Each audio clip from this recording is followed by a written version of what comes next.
أهلا بيكم وفيديو جديد. لا تنسوا اللايك والشير والاشتراك في القناة وهذا فضل من حضراتكم. عندي بعض الأخبار الخفيفة. محمود بن تايك لاعب الزمالك اللي هو المعار من سانت تيان الفرنسي.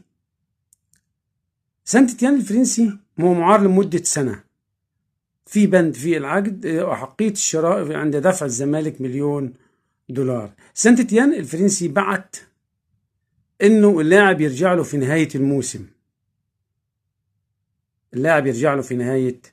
الموسم، ولكن اللاعب متمسك بالبقاء في الزمالك، والزمالك عشان يحرس نفسه في القصة دي مضى اللاعب على عقد إعارة لمدة سنة، وبعديها عقد آخر تاني لمدة 3 سنين.